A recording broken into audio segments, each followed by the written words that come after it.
एक बार एक राजा थे। बहुत समय से उन्हें एक प्रश्न व्यथित कर रहा था कि मेरी कुंडली में तो राजयोग है, इसीलिए मैं राजा बना। लेकिन जिस शुभ घड़ी, शुभ नक्षत्र, शुभ समय में मेरा जन्म हुआ, उसी शुभ घड़ी, नक्षत्र और समय पर तो कई लोगों ने जन्म लिया होगा, लेकिन अकेला मैं ही राजा क्यों बना? राजा ने यह प्रश्न अपने दरबार के विद्वानों के सामने रखा। कोई भी इस प्रश्न का उत्तर देने में समर्थ नहीं था। राजा ने पूछा कि मेरे जिज्ञासा कौन शांत कर सकता है?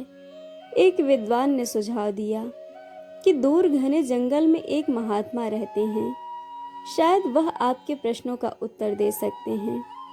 राजा उस महात्मा जी के पास पहुंचा तो वह आग में से कोयला निकाल कर खा रहे थे।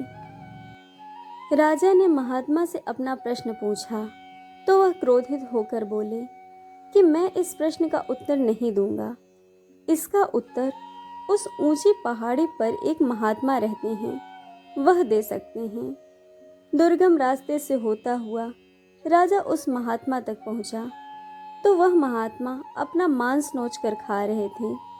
राजा ने उनसे अपना प्रश्न पूछा तो वह कहने लगे कि इसका उत्तर मैं नहीं दूंगा। आगे गांव के पास आदिवासी बस्ती है, एक बच्चा जन्म लेने वाला है, वही तेरे प्रश्नों का उत्तर देगा। राजा महात्मा द्वारा बताई गई आदिवासी बस्ती में पहुंचा। राजा ने बस्ती में जाकर सारी बात बताई। बच्चे के जन्म के पश्चात बच्चे को राजा के सामने लाया गया।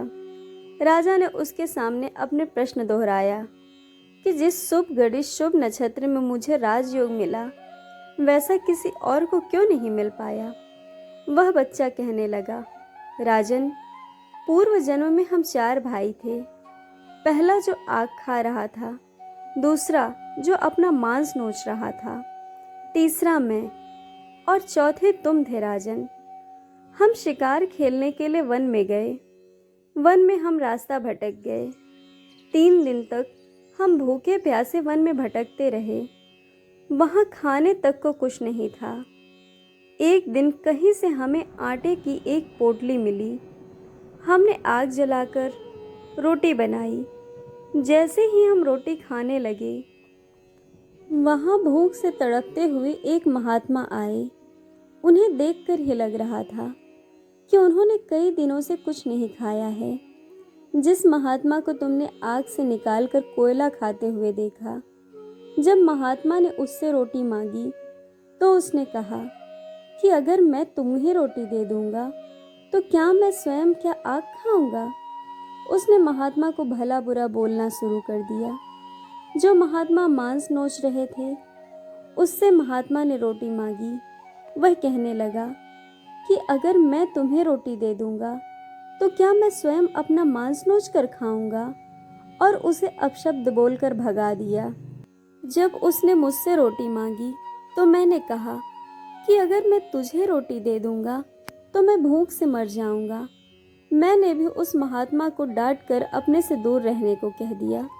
जब महात्मा तुम्हारे पास आए तो तुमने पूरे सम्मान के साथ अपने हिस्से की रोटी से आधा भाग उसे दे दिया, जिसे खाकर उस महात्मा ने आशीर्वाद दिया कि तुम अपने स्वभाव और व्यवहार के कारण फलो फूलो और खूब तरक्की करो।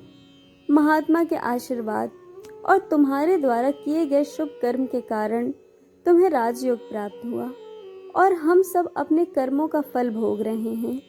इसीलिए शुभ नक्षत्र, शुभ घड़ी, शुभ समय पैदा होने के पश्चात भी सभी लोगों को राजयोग प्राप्त नहीं हो पाता, क्योंकि हम जो भी कर्म करते हैं, हमें उसके हिसाब से ही फल मिलता है। यह सब बताने के पश्चात वह बालक मर गया और राजा को अपने प्रश्नों के उत्तर मिल गए। इसीलिए कर्म सोच समझ कर करना चाहिए और कोई ज़रूरतमंद आए तो जहाँ तक संभव हो सके उसकी हर संभव सहायता करनी चाहिए।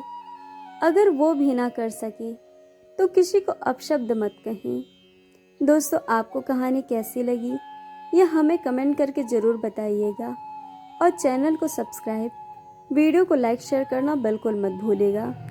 वीडियो देखने के लिए आप सभी का बहुत बहुत धन्यवाद। जल्द मिलेंगे एक और नई कहानी के साथ।